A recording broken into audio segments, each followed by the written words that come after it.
open wide. Ready? Here comes your chunk of Trump. It's my favorite food. With your first bite, here's Mark Thompson. I have a feeling it's going to be beautiful.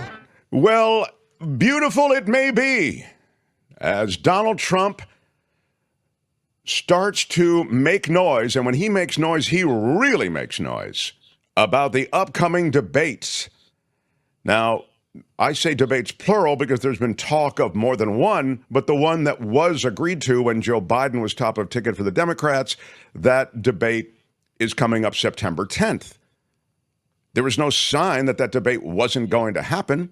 There have been rumblings of one sort or another that, will Donald Trump still honor that obligation? Will Kamala Harris still honor her obligation to it? I mean, it was an agreement made by the Biden people and the Trump people initially, and so it's through that door that both parties, I'm talking about Kamala Harris and Donald Trump, through their people, are trying to, if not erase the debate obligation, change the debate obligation. There's talk now about changing the muting of microphones, for example, in the debate. Oh, no. Don't change that rule. Well, interestingly enough, it's the Harris people who want that rule changed, supposedly. Maybe they know it makes him look like a total ding-dong. They want the ability to, they say, to challenge the former president and his lies and misrepresentation in real time. Now, that might be its own kind of rugby scrum of people talking over each other, but in any case, whatever their strategy might be, that's one of the things they've talked about. But Trump, for his part, has posted over the weekend an angry post that reflects his reluctance to do the debate on ABC. You have it, Tony? The post looks like this. It's long. I'll read a bunch of it. I watched ABC fake news this morning. Both lightweight reporter Jonathan Karl, his ridiculous and biased interview of Tom Cotton, who was fantastic. Okay, well, Tom Cotton, and I saw the whole show, by the way. I happened to watch this ABC This Week show. Tom Cotton is slinging it for Trump. He's a great surrogate for Trump. I mean, if you're a Trumpy, Tom Cotton is great. He's a despicable guy. His politics are despicable. But and his spin on Trump, et cetera, is definitely what you'd expect from a surrogate. So, the show, I didn't realize, could so clearly get under Trump's skin like that. Go ahead, back to the post, if you would, please, Tony. So Tom Cotton was fantastic, and their so-called panel of Trump haters, well, first of all, they're not the so-called panel. They're the so-called panel of experts, you can say, actually Trump haters. I mean, you could edit a lot of Trump's posts, what I'm saying. I ask, why would I do the debate against Kamala Harris on that network? Will panelist Donna Brazile give the questions to the Marxist candidate like she did for crooked Hillary Clinton? Will Kamala's best friend, who heads up ABC, do likewise? Whereas little, L-I-D-D-L-E, George Stephanopoulos. Slopadopoulos, I believe. Oh, Slopadopoulos, thank you. Where is he hanging out now? Will he be involved? We've got a lot of questions to answer. Exclamation point, exclamation point, exclamation point. Why did Harris turn down Fox, NBC, CBS, and even CNN? Stay tuned, he says. Okay. So, obviously, Donald Trump is, you would say, concerned, anxious, worried. On some level, Donald Trump and his post reflects an anxiety about those who are doing the debate, the place he's doing the debate, the forum, and how he may perform. Ronnie says he wants to go to Fox News or the other right-leaning media outlets. He knows he will get easier treatment on them. You can say that, Ronnie. I'll tell you something. I don't think you could ask for easier treatment than he got on ABC the last time. He was essentially allowed to fire hose out a bunch of lies. They were never challenged by any moderator. No moderators really cut him off. Joe Biden was the one who melted down the last time. There was literally no guardrail on that debate, as it's called. It's an actual TV show, of course. It's not a real debate. There was no guardrail on Trump. If I were Trump, I'd say, let's do it exactly like we did last time, man. It's great. Yeah. And when you are responding to someone like Trump, like he's had 2 minutes to lay out his BS.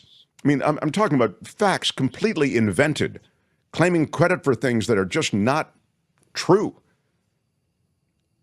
claiming things about the current administration that are just not true. When you've had 2 minutes of one lie after another, and then it's your turn, Kamala Harris, you have to decide what lies you're going to call out and what lies you're going to let pass. I mean, they're just, as I say, there's so many coming at you. Right. What did they say? He is the Olympic champion of lying, right?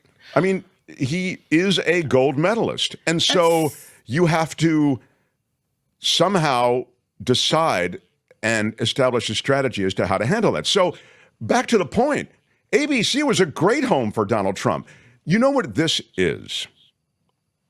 This is what Donald Trump and his people do better than any other political campaign or strategist that I can think of in the last 40 years.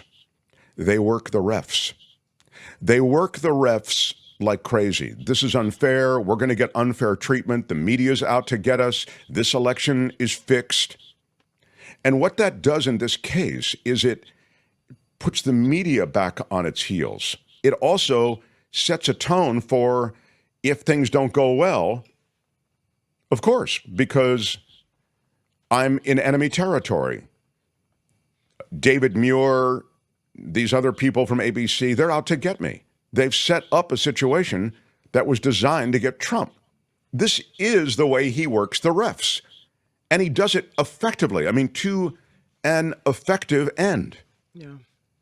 What else did I send you, Tony? Did I, is there anything else on the debate? Yeah, here it is. These are the details of the debate, just a minute or two from those things that are talked about as changes. But again, this is all from the Trump people working the refs. Go ahead, Tony.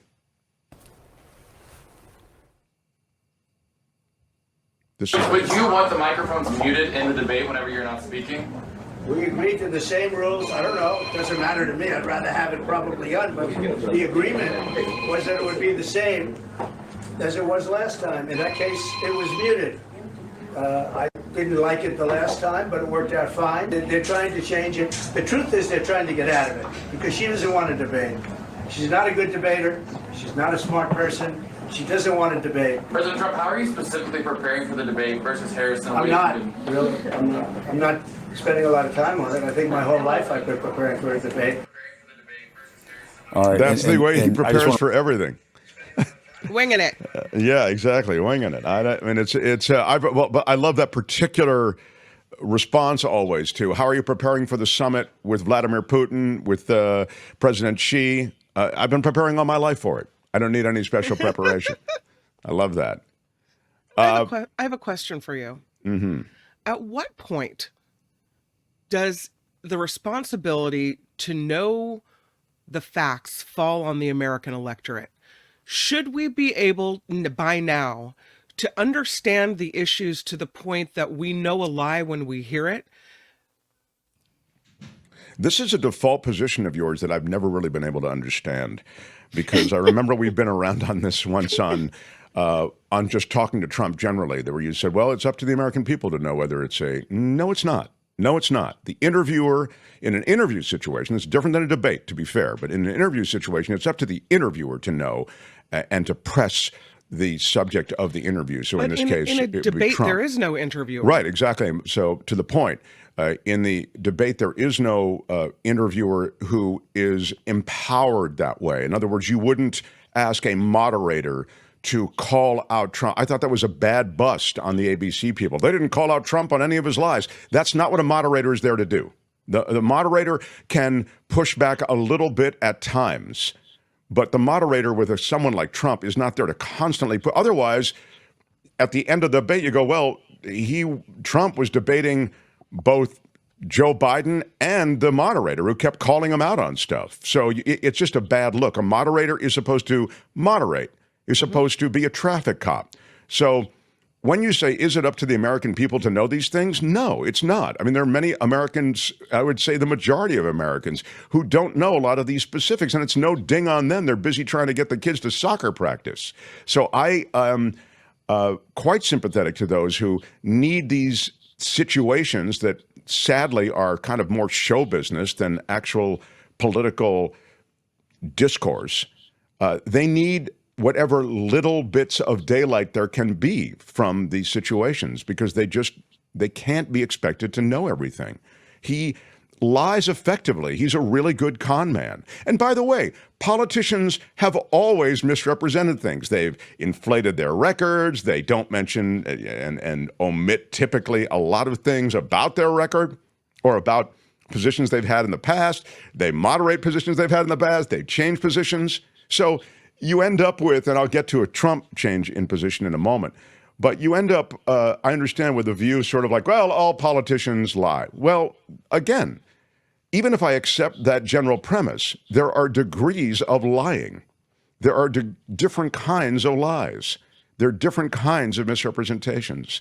So sadly, you hope that there is a minimum amount of that, but there's always going to be some of it. I don't think it's incumbent upon viewers to know everything.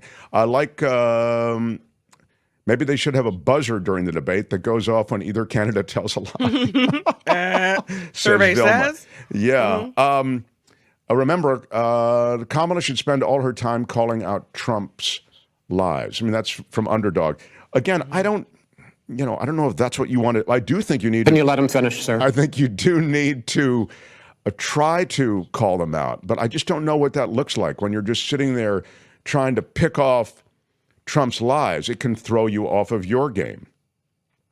Right. Julie says you say it over and over again and people will believe you. That's precisely what the... now let me, on that. So in any case, last thing as we move on, I'd say Donald Trump is not trying to get out of this debate. I know that's the headline and that's what people are talking about, but Trump naturally engages in the Gish Gallop when debating, says Eric. That's exactly right, which is just the serving up of one thing after another where you're just lying, and it's just so much that you can't possibly be called out on it all.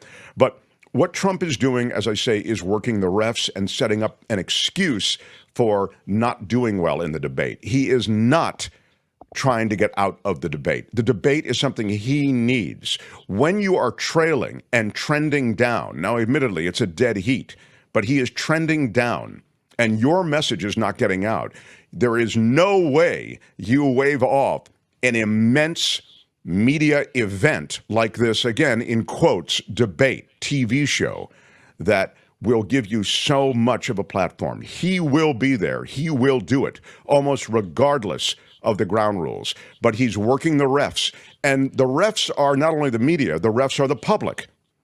The refs are us. No one lies like Trump, says Rosie. Well, there's that anyway. Congratulations, Mr. President. Yeah. There's never been anything like this. There's never been anything like this. All right.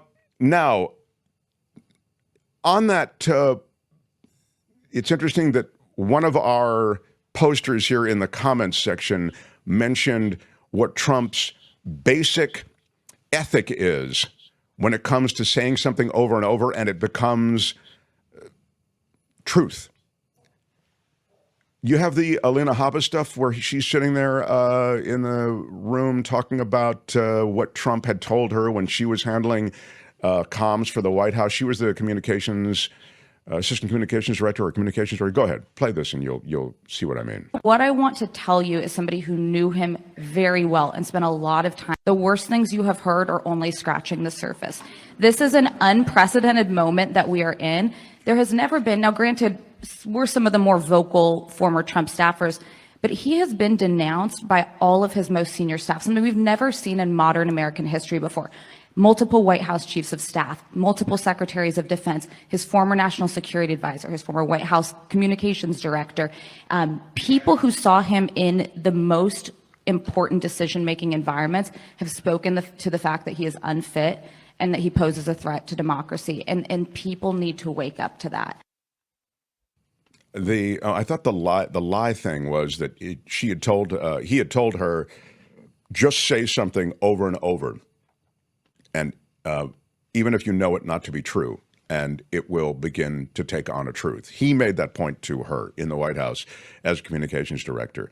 The other thing I saw today, or over the weekend, I should say, was that was on This Tone, though, related to Trump and former staffers and those who are in his cabinet, was from H.R. McMaster. I should tell you, I don't like H.R. McMaster. I think he's a very knowledgeable guy, smart guy out of Stanford right now, but his general disposition is one that favors a re-election even of Donald Trump. And somehow this delusional notion he has, which runs afoul of everything he says, and you're about to hear from him in a moment, it runs afoul of all the stuff he talks about with Trump, that he's easily manipulated, that he doesn't know really anything, and is prone to make the wrong decision because he's working with such a shallow knowledge base. I mean, really a zero knowledge base, and he's easily manipulated, and people can just compliment him, and all of a sudden he's in their throes. So at the end of all of this, he goes, and he even writes this way, and you'll even see in the interview you're about to hear a little clip from, how he shades it, though, to allow himself the support that he's going to throw behind the former president. And that reflects a desire on the part of the right to regain executive power. I mean, the power of the executive, that is to say, the presidency. They want to regain it. They don't care who the guy is that serves as president. There's no way you could look at Donald Trump objectively, look at all those deficiencies that H.R. McMaster actually lays out in his book, and still somehow say, yeah, that's the guy who I feel would be a fine chief executive for this country. I mean, there is a cognitive dissonance there, but it can only be explained one way, which is we must gain the presidency. We must have that power. And after that, it really doesn't matter who the guy is. Let him go play golf, and we'll handle reshaping America. Here's H.R. McMaster from Face the Nation this weekend. You detail specific examples of China's Xi Jinping, Vladimir Putin, even Israeli Prime Minister Benjamin Netanyahu manipulating Donald Trump. And you saw it as it happened. You wrote that Trump's lack of historical knowledge made him susceptible to Xi Jinping's efforts to generate sympathy. So what is the scenario you fear, that in a second term, Donald Trump pulls U.S. troops out of Asia, or that he brokers a transaction to give up Taiwan? Right. Well, I write in the book, Margaret, about this dissonance, that Donald Trump carries with him, these opposing ideas that sometimes he finds it difficult to reconcile. And that's why I think it's important that he has a competent team around him to help him identify his own agenda. I mean, the story in At War with Ourselves is in large measure my effort to guard his independence of judgment, because in any administration, there are people who try to manipulate a president into decisions. They don't want to give a president options. What my experience was during that first year and a period in which we put into place a lot of these big shifts in policy is if you give him best analysis, if you give him multiple options, it's in the comparison of those options that he can consider the long-term costs and consequences and make sound decisions. Also in the book, though, Margaret, I write about at times, he finds it tough to stick with those decisions. Yeah. Because people know kind of how to push his buttons, especially buttons associated with maintaining the complete support of his political base. Manipulate him. You also wrote a specific example where Trump wrote a flattering note to Vladimir Putin in 2018, and it happened to be the same time that this poisoning had happened on the soil of a U.S. ally by Russia. Right. When you got home, you said to your wife, after a year in this job, I cannot understand Putin's hold on Trump. Yeah. How do you explain that now? Well, I explain it in the book. I try to place the president's belief that he could have a good deal with Vladimir Putin in context of the two previous presidents who thought that they could have a good deal with Putin. But also, President Trump, and people know this, he likes big splashy deals. He was pursuing that with Putin. He was pursuing that with Xi Jinping. Mm-hmm. And of course, Putin is the best liar in the world. And so I struggled, Margaret, should I write about how Putin tried to manipulate President Trump or not? And I thought, well, Putin knows how he was trying to do it. So maybe in writing about how Putin was trying to press Donald Trump's buttons, that will make a future President Trump, if he's elected, less susceptible to those kind of tactics. Because he, on the campaign trail, argues these counterfactuals that Putin was afraid of him, that Putin wouldn't have invaded Ukraine if he had been president. Well, he has a point in a couple of areas. In that first year of the Trump administration, I tell the story of how we imposed more sanctions on Russian entities in that 1 year than the previous 8 years of the Obama administration. And the really critical decision, though, Margaret, I think, was to provide the Ukrainians with defensive capabilities, especially in the form of Javelin missiles. Right. But in the area of inconsistency, I also tell the story about how that support was suspended, to get evidence of the Biden family's corrupt activities. Yeah, in other words, that was the call you're talking about. Which basically you're saying were. The Vindman testimony. That's So good, there is- Tony. Thank you. You heard it there.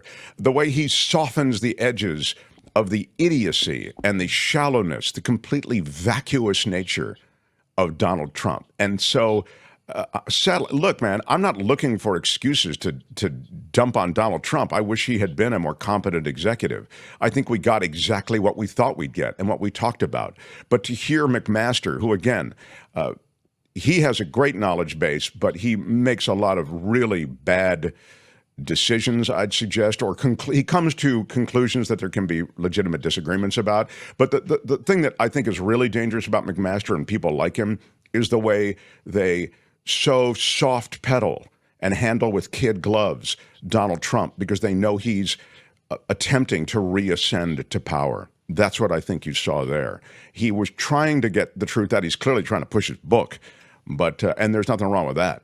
But what I would say is that he soft pedals, as I say, any kind of criticism of Donald Trump that really sticks. Looks as though Donald Trump is afraid of someone, and it's not Kamala Harris. It's Taylor Swift. Oh, I thought, wasn't he calling her beautiful, and she's a beautiful woman? And he called her a lot of things, all fairly complimentary, I believe. yeah. He knows she's a powerful person who can influence people's decisions, potentially. Well, there were AI-generated images of Taylor Swift, as you may be aware, that were shared on Donald Trump's social media account. The AI-generated images of Taylor Swift suggested that she was endorsing his campaign. And now he's saying, I didn't know anything about those, and I don't want anything to do with them. Specifically, he said, all I know... He reposted them. Look at it. I got the post up. Trump reposted all of it. Of course. But now he is denying it. So... I've never seen anything like it. Yeah, all right. One fabricated image shared by Trump of Taylor Swift has her clad in red, white, and blue, posing like Uncle Sam. You see it there before an American flag, emblazoned with the text, Taylor wants you to vote for Donald Trump. And Trump captioned that image, I accept.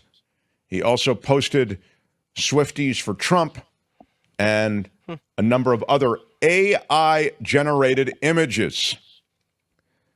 Well, as you are aware, Taylor Swift and her people are what? It's mad. It's a ding word, and it involves the courts. The word is litigious. Yes. And so Trump is backpedaling from this. And as Kim says, notwithstanding how complimentary he's been, he is concerned about being sued. Meantime, he was sued by Isaac Hayes' estate. That's right. Donald Trump used the music of Isaac Hayes in an unauthorized way. Hold On, I'm Coming, a 1960s song originally performed by Sam and Dave. It was used by the Trump campaign more than 100 times, and the Isaac Hayes people filed suit against Trump. They were asked before the suit was filed, this reminds me of the Mar-a-Lago documents, where they ask him for the documents first, then they ask him again for the documents. We're missing some documents. Are you sure these are all of them? Before there was any raid on Mar-a-Lago or search of Mar-a-Lago, they asked politely, and that's what the Isaac Hayes people did. They asked, can you stop using "Hold on, I'm coming"? What is this? Yeah. So what's happened is they asked politely, and then they took him to court when the Trump campaign didn't respond to the request to discontinue the use of that song. And so on the anniversary of Isaac Hayes' death, Trump used it again in a Montana rally, and they then went to court. In fact, the same guy who posted that, which you've just seen, says, we'll deal with this very swiftly. And so, yeah. The Desert Diamond Arena in Friday afternoon's 104-degree heat. There were those lining up to get a seat inside to see Donald Trump. It's one of his rallies. Gotta love those rallies. Everybody's dressed up. They're all Trumped out. MAGA Mickey is there with his call for support. Trump 2024! Yeah. More than 100 prospective rally goers did not get in. Instead, they got a seat in the shade outside the arena, where the Glendale Fire Department said they were mostly treated for heat-related injuries from waiting online in the heat. A couple dozen of those people were taken to a nearby hospital for further treatment. A volunteer with the Trump campaign said that they didn't have any comment on things. They were happy to see people lining up to get in to see the president. Some attendees said they waited hours to get into the building or decided to give up and head home. And some said that the line, there it is, Tony is showing it to you now, it was a mile long. Wow. One person said it has to be a mile. And after seeing how long the line is, we decided to turn around and go back to Casa Grande. Heat-related hospitalizations, as you know, have been common in Arizona and have even been more common at Arizona Trump rallies this summer. 11 people were hospitalized during the Republican presidential nominee's last visit to the Valley. And free water was scarce on Friday. Attendees could purchase cold water from private vendors who also sold Trump hats, jewelry, and other merchandise to those waiting. It's an opportunity when you see that long a line for people to get in to sell them both water and merch. So that's the other side. You can see that not everything is we're going to win and it's all looking up in Trump land. And finally, I share this with you, the final night numbers. The Democratic National Convention got 26.2 million people across 15 networks to the RNC's 25.4 million across 14 networks. So every night, that means, this is the final night number, every night the Democrats had more viewers and those connecting with the event than did the Republicans. Now, again, it's not a trouncing. It's about 1 million people more on the final night. But it's also above 2020's 24.6 million for DNC Night 4. And about 72% of the audience was 55 years of age or older. The final night skewed a little bit younger. 18 to 34s showed up with their biggest numbers on the final night, 1.4 million. But most of the convention stuff appeals to people who are, I'd suggest, older, based on these numbers, I'd suggest it, and potentially more engaged. That is your chunk of Trump.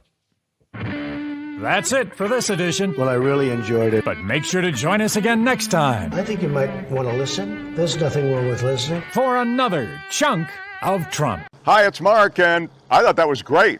Hit the notification bell. You'll know whenever there's a new video being dropped, and please subscribe to our channel to help us save the universe.